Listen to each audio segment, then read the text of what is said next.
खम्मागणी Jodhpur market with Marwari के channel में आपका स्वागत है। आज के वीडियो में फिर से अपन बात करने वाले हैं ट्रेडिंग जर्नल के बारे में। मैंने एक वीडियो ऑलरेडी ट्रेडिंग जर्नल के बारे में डाल रखा है जिसमें मैंने ट्रेडिंग जर्नल के बेसिक्स सारे क्लियर किए। बेसिक्स का मतलब ट्रेडिंग जर्नल क्या होता है, ट्रेडिंग जर्नल क्यों बनाना है, कैसे बनाना है, और ट्रेडिंग जर्नल बनाने के बाद में यानी जो डेटा आपने कलेक्ट किया है खुद के बारे में उसको कैसे एनालाइज करना और कैसे खुद को इम्प्रूव करने में यूज़ करना है। ये सारी चीज़ें, इन सारी टॉपिक पर मैंने उस वीडियो में बात करी है। तो अगर आपको ये इन सब से रिलेटेड कोई डाउट है तो आप मेरा वाला वीडियो ज़रूर जाकर देखना, मैं आई बटन में उसका लिंक डाल दूंगी। ठीक है। आज के इस वीडियो में मैं आपके लिए प्रॉपर ट्रेडिंग जर्नल लेकर आ गई हूँ। यस, आपने सही सुना, एक प्रॉपर ट्रेडिंग जर्नल का पूरा फॉर्मेट मैं आपको इस वीडियो में सिखाने वाली हूँ। और इतना ही नहीं, अगर आप एक्सचेंज यूएसडी में ट्रेड कर रहे हैं तो आपका ट्रेडिंग जर्नल कैसा होगा, अगर आप निफ्टी बैंक निफ्टी इंडेक्स में ट्रेड करते हैं ऑप्शंस में तो ट्रेडिंग जर्नल कैसा होगा, और अगर आप शेयर्स में ट्रेड करते हैं या शेयर ऑप्शंस में ट्रेड करते हैं तो आपका ट्रेडिंग जर्नल क्या होगा। ये तीनों टाइप के ट्रेडिंग जर्नल मैं आपके लिए लेके आई हूँ। अगर आप इन तीनों में ट्रेड करते हैं तो आप इन तीनों को मर्ज भी कर सकते हैं, लेकिन अगर आपको इनमें से कोई एक चाहिए तो आप उस एक को एज इट इज यूज कर सकते हैं। ठीक है, तो आगे बढ़ते हैं और देखते हैं ट्रेडिंग जर्नल। तो चलिए देखते हैं। सबसे पहला फॉर्मेट ट्रेडिंग जर्नल का गोल्ड सिल्वर के लिए, यानी ये उन लोगों के लिए जो गोल्ड और सिल्वर में ट्रेड करते हैं। ठीक है, मैंने इसमें कुछ ऐसे कॉलम्स ऐड करे हैं जो आपके इम्प्रूवमेंट में आपको हेल्प करेंगे। ठीक है, ऐसे बेसिकली हर कोई ये कॉलम ऐड नहीं करता, लेकिन अगर आप अगर आप बेसिक ट्रेडर्स हैं, अगर आपने ट्रेडिंग अभी अभी स्टार्ट किया, बिगिनर हैं, तो आपको इन कॉलम्स को ज़रूर ध्यान रखना चाहिए क्योंकि यही आपके इम्प्रूवमेंट में हेल्प करेंगे। ठीक है, तो देखिए समझते हैं पूरे के पूरे जर्नल को। सबसे पहला कॉलम है डेट का, डेट डालनी है आपको, आप किस दिन ट्रेड कर रहे हैं। सेकंड कॉलम है गोल्ड या सिल्वर, आप किस में ट्रेड करते हैं, गोल्ड में या सिल्वर में, या अगर आप किसी और भी मतलब किसी और भी चीज़ में ट्रेड करते हैं तो आप वहाँ पर यहाँ पर उसका नाम लिख सकते हैं।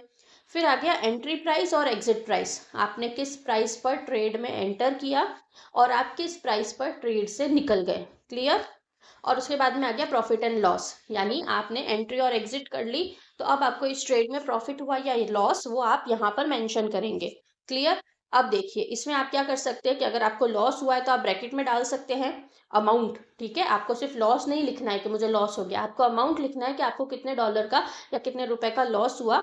उसको आप चाहो तो ब्रैकेट में डाल दो, या आप चाहो तो सेल को कलर कर लो कि अगर लॉस हुआ तो सेल रेड कलर की हो गई, अगर प्रॉफिट हुआ तो सेल ग्रीन कलर की हो गई। ठीक है, उससे क्या होगा, हाईलाइट होके निकलेगा कि कितना लॉस और कितना प्रॉफिट हुआ। अब ये तो यहाँ तक तो देखिए ये बहुत ही बेसिक कॉलम है, ये आपको मालूम है, ये तो लिखा ही जाता है। नेक्स्ट जो कॉलम है वो है सेटअप का। ठीक है, ट्रेड करने के लिए अलग अलग स्ट्रेटजीज होती हैं, आपके पास सिर्फ एक ही स्ट्रेटजी है, आप सिर्फ उस एक स्ट्रेटजी के बेस पर हमेशा ट्रेड लेते हैं तो यहाँ पर आपको शायद लिखने की ज़रूरत ना पड़े। लेकिन अगर आप मान लीजिए आपके पास दो या दो से ज़्यादा स्ट्रेटजीज हैं और आप उनमें से कोई भी स्ट्रेटजी के फिट बैठने पर ट्रेड ले लेते हैं, तो आपने किस स्ट्रेटजी के बेस पर ट्रेड लिया, किस सेटअप के बेस पर आपने ट्रेड लिया, वो आप इस कॉलम में लिखेंगे। क्लियर। इमोशन, ट्रेड लेने के टाइम पे आपके इमोशंस कैसे थे। ठीक है, लाइक आप फ्रेश माइंड से सुबह सुबह बैठे हैं ट्रेड लेने। ठीक है, सुबह जब भी आपके पास टाइम है तब आप ट्रेड लेने बैठे, आप फ्रेश माइंड से बैठे, ना आपके माइंड में ग्रीड है, ना रिवेंज ट्रेडिंग कुछ चल रही है, आप फ्रेश माइंड से बैठे हैं, तो ऐसे में आपका सेटअप भी प्रॉपर लगेगा। आप यहाँ पे लिख सकते हैं फ्रेश ट्रेड, फ्रेश माइंड। ठीक है, लेकिन मान लीजिए कि आपने दो ट्रेड लिए थे पहले और वो दोनों लॉस में चले गए, तो आप कितना भी चाहेंगे तो भी आपका माइंड रिवेंज ट्रेडिंग की तरफ जाएगा। ठीक है, ऐसा होता है, ये कोई ऐसा नहीं है कि है ना, ऐसा नहीं हो सकता, आपने कंट्रोल कर लिया। अगर आप प्रो लेवल के ट्रेडर बन चुके हैं तो आप कंट्रोल कर सकते हैं, लेकिन अगर आप बिगिनर हैं तो ये कंट्रोल नहीं होती चीज़ें, ऐसा ज़रूर होता है। तो ट्रेड लेने के टाइम पे आपके इमोशन कैसे थे, ग्रीड था, डर था, फियर में थे, या रिवेंज ट्रेडिंग का जैसा कुछ था, या आपको ये लग रहा था कि मैं सुबह से शाम हो गई मैंने एक भी ट्रेड नहीं लिया, आज का दिन खाली चला जाएगा। राइट, उस चक्कर में आपने सेटअप प्रॉपर बनने नहीं दिया, ट्रेड ले लिया। ऐसा कोई भी इमोशन आपके दिमाग में था, आपको यहाँ पर ईमानदारी से वो चीज़ लिखनी है। ठीक है, देखिए ट्रेडिंग जर्नल आप क्यों बनाते हैं, आप ट्रेडिंग जर्नल खुद को सुधारने के लिए बनाते हैं, आप अपनी ट्रेडिंग को सुधारने के लिए बनाते हैं। तो जब तक आप सच नहीं लिखेंगे इसका कोई मतलब नहीं है।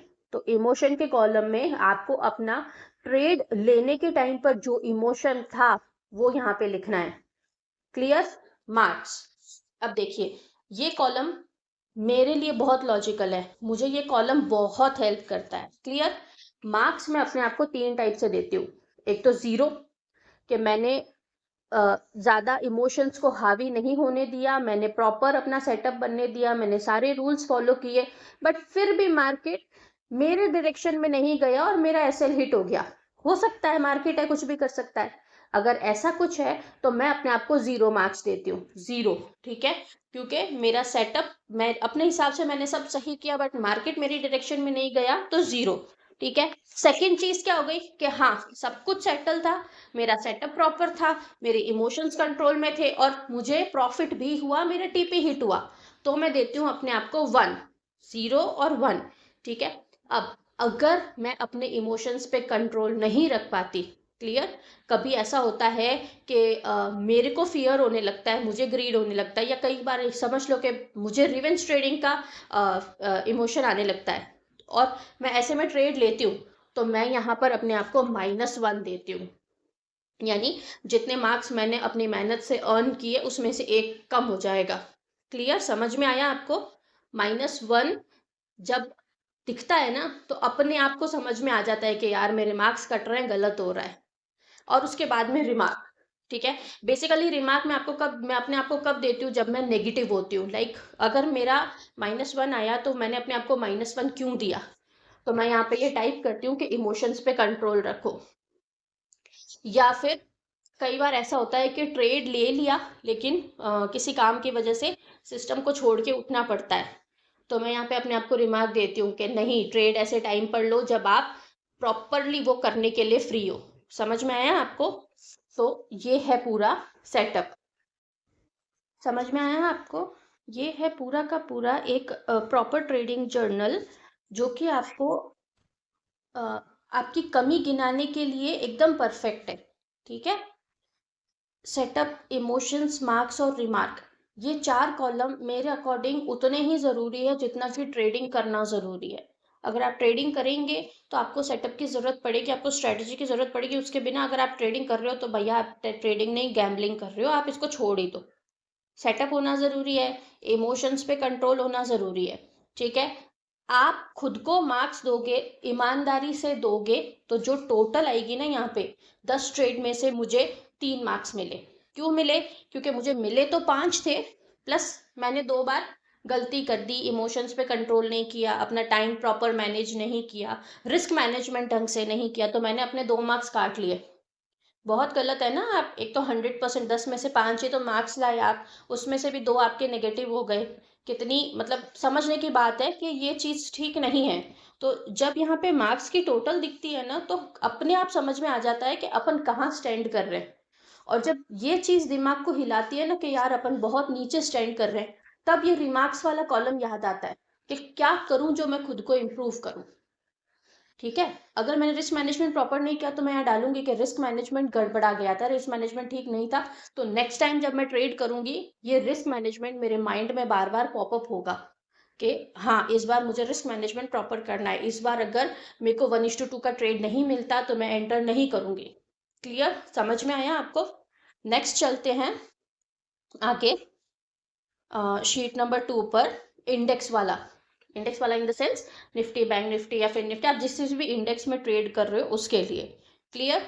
अब जब आपको एक फॉर्मेट समझ में आ गया है तो बाकी के 2 फॉर्मेट आप इजीली समझ जाओगे। देखिए डेट के कॉलम में डेट तो है ही, इंडेक्स के कॉलम में आपने कौन से इंडेक्स में ट्रेड लिया वो आ जाएगा। यानी आप निफ्टी ने लिया, निफ्टी में लिया है तो आप निफ्टी लिख दो, अगर आपने बैंक निफ्टी में ट्रेड लिया तो आप बैंक निफ्टी लिख दो, फिर निफ्टी जो भी आपने ट्रेड लिया है उसका नाम यहाँ आ जाएगा।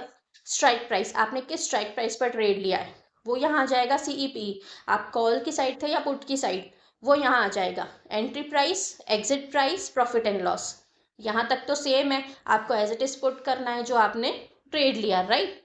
फिर से आ गया स्ट्रेटजी, सेटअप कहो चाहे स्ट्रेटजी कहो, आप इसमें ये डाल सकते हो कि आपने अपनी कौन सी स्ट्रेटजी के बेस पर या कौन से सेटअप के बेस पर आपने ये ट्रेड प्लान किया। इमोशंस, अगेन वो का वो कि ट्रेड के टाइम पे आपके इमोशंस कैसे थे, आपको कहीं बाहर जाना था, आप जल्दबाजी में तो नहीं थे, आप माइंड क्लीन करके, माइंड फ्रेश करके ट्रेडिंग करने बैठे थे, या आप फेयर में थे कि यार 2 दिन हो गया मैंने एक भी प्रॉफिट नहीं, मतलब 1 रुपए का भी प्रॉफिट नहीं कमाया, आज तो प्रॉफिट कमाना पड़ेगा वरना यार गड़बड़ हो जाएगी।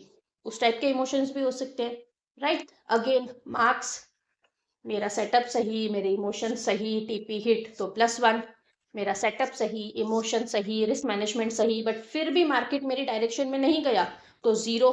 लेकिन अगर मेरे ही एग्जीक्यूशन में गड़बड़ तो -1, सेम।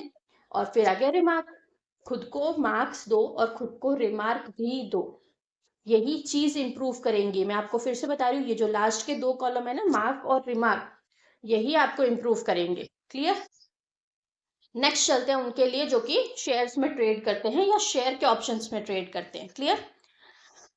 ये है डेट, ये है शेयर प्राइस यानी शेयर का नेम, अगर शेयर ऑप्शन में हो तो कौन सा स्ट्राइक प्राइस लिया, कॉल पुट क्या लिया वो, अदरवाइज इन दोनों को ब्लैंक छोड़ दो।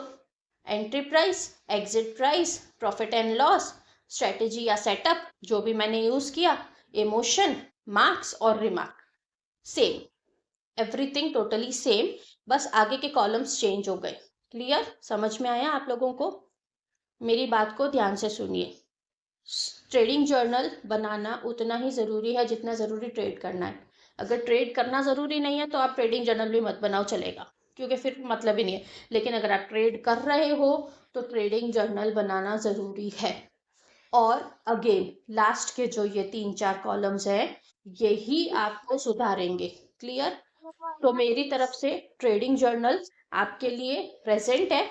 इसके बाद भी अगर आपको कोई डाउट है, आपको कुछ क्वेरी है, आप मुझसे सॉल्व करवाना चाहते हैं, तो आप ज़रूर कमेंट सेक्शन में कमेंट करिए, मैं आपको रिप्लाई ज़रूर करूँगी। Thank you.